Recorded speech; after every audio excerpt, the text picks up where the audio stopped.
Dalam gelap malam, keheningan menyelimuti desa Cibodas Wetan. Kepergian Arumi seolah ditangisi oleh alam, sebab langit menurunkan gemercik hujan dari selesai tahlilan sampai hampir tengah malam. Yang biasanya akan ada peronda, mereka mendadak meliburkan diri. Di bawah pekat kabut antara gemuruh petir, Afnan berjalan sendirian membawa cangkul di tangan kanan, sedangkan tangan kanannya membawa lampu petromas. Mengenakan jas hujan dari bahan plastik, ia menguatkan diri berusaha menghilangkan ketegangan. Cicit binatang malam menyapanya dari balik pepohonan di sekitar jalan setapak menuju makam. Tatapannya terus fokus ke depan, tak mempedulikan apapun meski perasaan pria itu mengatakan ada yang menyeringai di balik semak-semak. Jarak beberapa meter lagi ke tanah mati, tiba-tiba anjing melolong. Bulu kudu Afnan meremang seketika, tubuhnya semakin gemetaran. Bukan hanya karena kedinginan, tetapi sekarang mulai diselimuti kecemasan.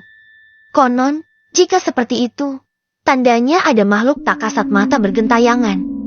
Kalau saja ucapan Maedah tentang balasan penjahat harus bisa lebih kejam tidak terngiang di kepala Afnan, ia mungkin sudah berlari tunggang langgang dan bersembunyi di rumah seperti warga yang lain.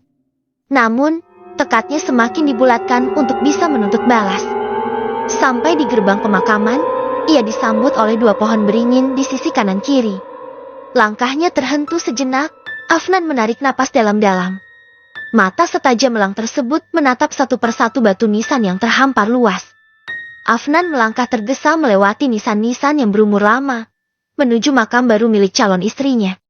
Dari kejauhan, terlihat gundukan tanah itu masih dipayungi serta atasnya ditaburi bunga berwarna-warni. Di sebelahnya pun sama, milik Waudin. Kesedihan kembali merongrong hati ketika sampai di samping peristirahatan Arumi. Afnan berjongkok, mengusap nisan dengan tatapan penuh amarah. "Neng sayang, Akang mau membantu Neng buat membalas dendam. Maaf kalau aku melakukan semua ini," ucapnya merintih. Ia menoleh ke makam Waudin, lantas menarik napas dalam-dalam. "Izin." "Ya." "Wah, semoga Ua gak marah saya membongkar makam Neng Arumi." Pria itu beranjak dari tempat, mulai mencangkul kuburan Arumi. Geraknya dipercepat. Takut ada orang yang mungkin memergoki meski hal tersebut mustahil. Afnan sempat berhenti di pertengahan karena merasa lelah menggali tanah sendirian. Diusapnya wajah dengan kasar karena basah oleh keringat bercampur air hujan. Setelah lelahnya mereda, cangkul kembali mengayun. Aktivitas Afnan ditemani suara burung hantu yang menggema di atas pohon Kamboja yang sudah begitu tinggi. Napas Afnan terengah-engah. Ia sudah berhasil mencangkul cukup dalam. Papan dalam tanah sudah terlihat, maka dicabutnya satu persatu lalu digeletakkan begitu saja. Jenazah terbalut kain kafan itu sudah ada di hadapan Afnan. Kainnya begitu lusuh karena telah tergulung tanah, apalagi guyuran air hujan masuk ke sana.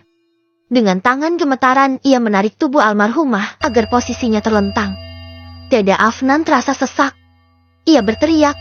Tubuhnya luruh ke tanah ketika melihat wajah Arumi telah menghijau.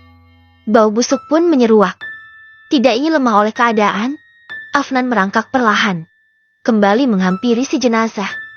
Sesuai permintaan Maedah, Afnan mulai mengambil tali pocong lalu dimasukkan ke dalam kresek hitam yang ia bawa. Kemudian, membongkar kain bagian kepala untuk diambil rambutnya. Telapak tangan Afnan mendadak begitu dingin saat menyentuh kulit wajah Arumi. Ia hanya takut mata yang terpejam itu tiba-tiba terbuka. Pria itu malah mengis ketakutan sambil terus melakukan aktivitasnya. Ditambah ulu hati bergejolak, ingin memuntahkan apa yang ada di dalam perut. Setelah selesai, Afnan merapikan jenazah Arumi seperti semula. Papan ditata lagi dengan rapi lalu naik kembali ke permukaan. Ia mengambil satu genggam tanah lantas dimasukkan ke plastik yang sama dengan kain kafan tadi, sedangkan rambut di plastik berbeda. Lubang makam itu kembali ditutup oleh tanah hasil galian. Tidak terlalu rapi, yang penting aman. Pria itu langsung berlarian meninggalkan pemakaman dengan membawa semua peralatannya, padahal batu nisan masih belum dipasang lagi. Afnan sudah tidak kuat berlama-lama di sana. "Ini, Mak, semua sudah ada di sini," ucap Afnan seraya menyodorkan dua plastik hasil ketakutannya tadi. Pria itu bersin beberapa kali. Tubuhnya menggigil. Maedah melirik jam dinding. Sudah pukul 2. Sebentar lagi subuh. Ia langsung mengeluarkan isi plastik. Lantas terkekeh melihat isinya. Emak gak nyangka, kamu teh pemberani. Jang. Padahal dulu kamu takut pisan sama hantu. Demi cinta saya sama Arumi, Mak, saya gak rela penjahatnya bebas tanpa rasa bersalah. Ujar Afnan. Efek kehujanan tadi membuatnya kurang enak badan. Cinta memang bisa bikin buta. Maneh sampai geringkiu, kamu sampai sakit begini. Maedah kembali tertawa. Tanpa menunggu lama, Maedah mengambil tali pocong kemudian memasukkannya ke dalam kendi bersama rambut milik almarhumah. Dua benda tersebut pun ditimpa oleh tanah makam sampai benar-benar terkubur. Terakhir, kendi ditutup. Maedah menggeser kendi lain berisi arang, lantas ia menyalakan dupa hingga asapnya mengepul. Kemenyan ditaburkan, sambil melafalkan mantra-mantra asihan. Siapa nama panjang Arumi dan nama bapaknya? Tanya Maedah. Arumi Mariani binti Supriyatna. Wanita parubaya itu memejamkan matanya. Mulutnya berkomat-kamit memanggil nama yang tadi disebutkan oleh Afnan. Tangannya sibuk membubuhkan kemecam ke dalam kendi. Anaking Ratu Asihan. Nupai Geng Keon Sakujur Badan. Tangtung Kein Dewi Turnyawana. Turbadana. Nalayang kana tangkal. Unggal peting senangahar iring cori. Banjur sageti-geti nepi kang ngocak cori. Hawa tempat yang tadi panas, mendadak dingin menusuk. Afnan mengusap tengkuk, sebab terpaan angin begitu kencang menabrak punggungnya. Pria itu terenyak, membalikkan badan. Kosong. Tidak ada siapa-siapa. Ingin bertanya pada Maedah. Tetapi wanita berkebaya coklat tua itu masih sibuk dengan mantranya. Afnan semakin terkejut saat kendi berisi tali pocong tadi bergetar, menimbulkan suara yang berisik. Kepala Afnan menoleh kiri dan kanan, memperhatikan sekitar. Ia takut tiba-tiba ada sosok yang muncul. Akhirnya, Afnan memilih menunduk, memejamkan mata sambil terus mengeratkan kepalan tangan. Tak berapa lama, kendi berhenti bergerak. Maedah berkata, "Sudah beres, Jang." Sontak kepala Afnan terangkat. "Sudah, Mak. Terus gimana?" "Beres. Nanti Arumi bakalan datang ke orang-orang yang udah ngebunuh dia. Emak suruh, gak boleh berhenti lamunkan paeh kalau belum mati." Ucap Maedah bangga. Ada perasaan lega di hati Afnan. Tetapi tidak bisa dipungkiri, ia juga takut. Merasa tidak tenang karena sudah mengusik kematian calon istrinya. Akan tetapi, nasi telah menjadi bubur. Semua tak mungkin ditarik kembali. Mau ketemu calon istri kamu? Gak, Jang. Tiba-tiba Maedah bertanya. Dahi Afnan mengernyit. Wajahnya berseri kembali. Ia benar-benar rindu pada Arumi. Dengan nada lirih Afnan bertanya. Emangnya bisa? Mak, nyak bisa atuh. Sok, pejamin mata kamu. Menghadap ke kaca. Perintah Maedah. Afnan mengangguk. Di samping meja altar memang terdapat sebuah kaca besar setinggi orang dewasa yang sampingnya dihiasi oleh patan kayu berbentuk ular. Setahu Afnan, kaca itu peninggalan sang kakek. Maka, Maedah selalu merasa di dalam kaca itu ada sosok suaminya. Kini Afnan berdiri lalu matanya dipejamkan, sesuai perintah dari Maedah. Tiba-tiba Afnan merasa wajahnya diusap oleh sebuah tangan. Mungkin tangan sang nenek, pikirnya. Sok, buka matanya sekarang. Perlahan Afnan membuka mata. Sampai benar-benar jelas, ia berteriak ketakutan saat melihat sosok pocong di pantulan kaca tengah berdiri di belakang. Wajah pocong itu membusuk, dipenuhi belatung. Seketika Afnan terkapar di lantai papan, sedangkan Maedah terbahak. Ia pun berkata, "Itu wujud calon istri kamu sekarang, Jang. Jangan takut, pulang kampung."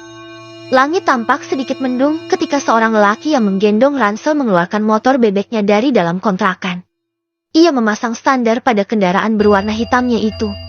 Kemudian memanasi mesinnya sembari memakai sepatu. Faisal, pria berjambang tipis itu duduk di balai-balai bambu yang ada di teras kontrakan.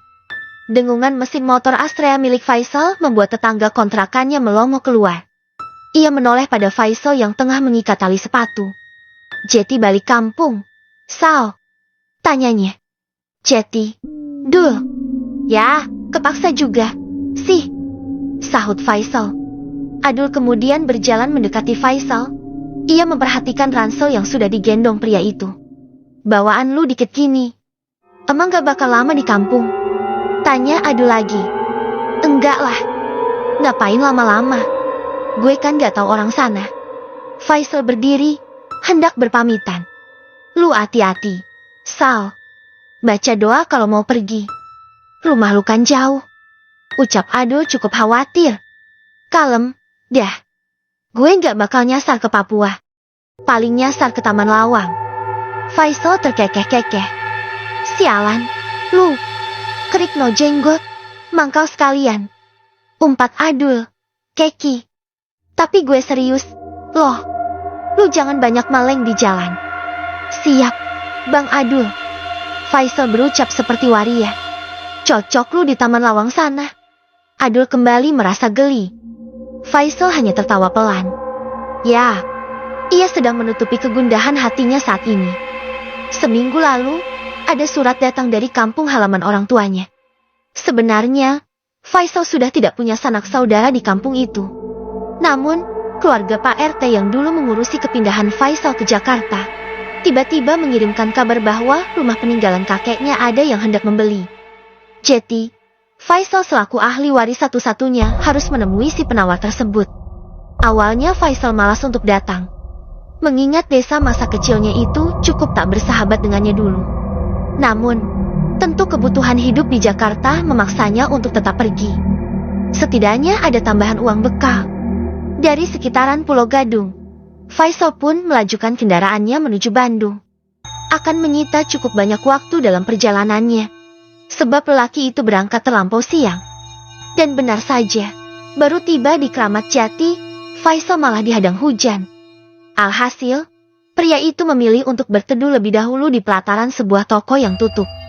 Faisal melirik ke sana kemari, merasakan betapa sepinya kawasan tersebut saat hujan begitu. Lantas, tatapannya pun terarah ke dalam kaca toko yang sebagian bawahnya tertutup gorden warna hijau. Bangunan yang tampaknya bekas warung nasi itu seperti telah ditinggalkan cukup lama. Bangunan tak berpenghuni, pikir Faisal. Namun di detik selanjutnya, lelaki terkejut saat melihat ada sosok tinggi yang melintas di dalam ruangan gelap itu. Beneran gak cocok dipakai usaha, celetuk Faisal. Daripada berdiri lama di depan toko kosong, lelaki itu memutuskan untuk kembali melanjutkan perjalanan. Biar hujan tetap turun. Jaket parasut yang dikenakannya cukup bisa menghalau rintik. Namun, tidak dengan angin. Belayan dingin itu berhasil membuat Faisal bergidik. Gerimis yang terus turun pun sedikitnya menghalangi pandangan. Ketika Faisal mengusap wajah sejenak, ia dikejutkan oleh keberadaan kucing hitam bermata coklat terang di tengah jalan.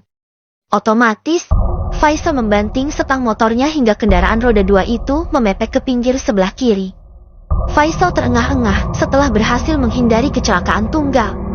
Ia menoleh seketika pada tempat keberadaan kucing tadi. Dan kini ia keheranan karena kucing hitam tadi tiba-tiba lenyap bak ditelan angin. Kabur kemana tuh kucing? Hampir aja gue kena sial. Gerutu Faisal. Ia hendak mengengkol motornya yang sempat mati. Namun, mesin sedikit ngadat dan tidak mau menyala. Faisal pun mendorong motornya dengan tetap menunggang di atasnya. Ia berhenti di bawah jembatan layang agar tidak begitu kehujanan saat mencoba menghidupkan mesin motor. Bakal jadi miliuner apa gimana sih ini? Kacau banget mau nerima duit juga. Ujar Faisal sembari terus mengengkol mesin. Setelah beberapa kali mencoba hingga kakinya terasa pegal, motor pun kembali hidup. Faisal lekas mengendarai motor tersebut dan berjalan cukup cepat saat hujan sudah kian meredah. Di tengah perjalanan itu, Faisal merasa heran karena keadaan Jakarta terasa cukup sepi. Hanya ada beberapa kendaraan yang melintas. Biasanya, mau seekstrem apapun cuaca di ibu kota, kemacetan kendaraan tidak pernah terelakkan. Pria itu sedikit menoleh ke sana kemari, lantas tertegun melihat seorang anak laki-laki berbaju putih tengah berdiri di samping pembatas jalan. Tak bisa dipungkiri, Faisal langsung menghentikan laju motornya hanya untuk memastikan bahwa pandangannya tidaklah salah. Faisal mengerjap beberapa saat, memelototi sosok yang mirip dengan salah satu teman masa kecilnya yang dulu meninggal. Rahman? Gumam pria itu sembari terbengong. Di detik selanjutnya Faisal terperanjat karena suara klakson menjerit amat keras. Ia menoleh ke belakang dan langsung kena omelan pengendara Kijang abu-abu. Mau bikin celaka orang. Kamu? Hah? Bapak-bapak dengan kepala sedikit botak di bagian depannya itu mengintip dari kaca mobil yang diturunkan. Maaf, Pak. Faisal menjawab dengan terbata-bata. Ia hendak menepikan motornya, tetapi melirik ke tempat di mana sosok mirip Rahman berdiri. Sosok itu sudah tidak ada. Mobil Kijang yang tadi berhenti di belakang Faisal langsung melintas dengan kecepatan cepat, seolah-olah ia menginjak pedal gas dengan kekesalan yang amat besar. Faisal pun hanya bisa menghela napas, lalu mulai tidak peduli pada apapun lagi. Saat melewati terowongan, Faisal memelankan laju motornya. Entah mengapa ada rasa was-was dalam benak lelaki itu. Kondisi jalan cukup senyap dan agak gelap meski remang cahaya membias di dinding-dinding terowongan. Dari arah depan, terembus angin yang terasa berbeda. Samar-samar, Faisal memperhatikan keberadaan seorang perempuan berbaju pendek selutut di depan sana. Ia tengah berjalan tertati-tati. Awalnya, Faisal mengira jika perempuan itu merupakan korban tabrak lari. Apalagi tadi mobil Kijang melaju teramat kencang mendahuluinya. Faisal sudah hampir menyetop laju motor dan bertanya kepada perempuan itu. Akan tetapi, melihat jika sosok itu tiba-tiba lenyap di kisi-kisi dinding, Faisal langsung membawa kendaraannya lebih cepat. Ia lupa, terowongan itu memang terkenal cukup angker. Tak lagi-lagi, Faisal menyempatkan diri untuk acuh pada hal-hal di luar nalar begitu. Ia berusaha tetap tenang selama perjalanan.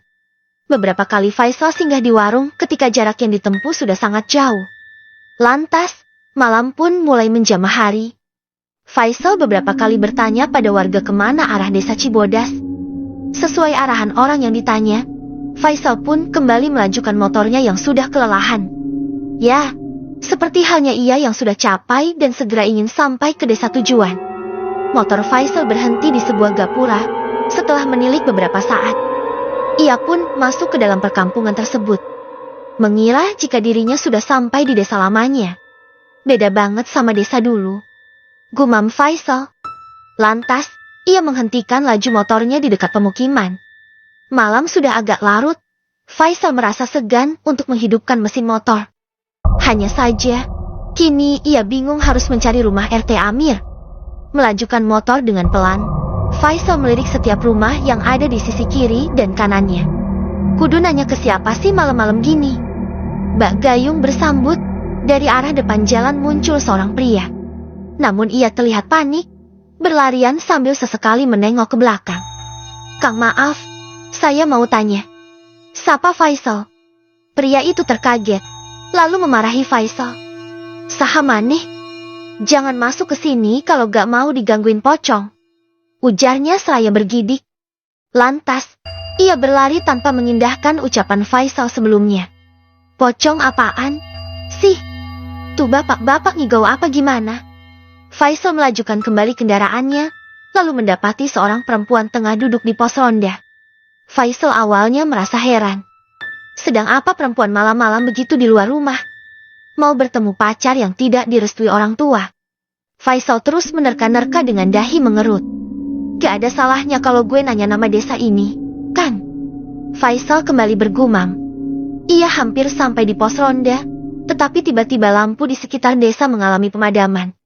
Faisal tertegun sejenak, kemudian teringat kembali pada sosok gadis yang duduk di pos ronda.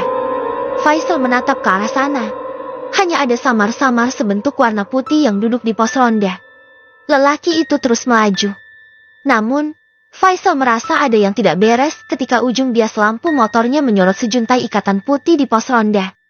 Mirip bagian bawah kain kafan. Lampu di sekitar sana menyala dengan cepat. Dan Faisal pun tertegun di tempat.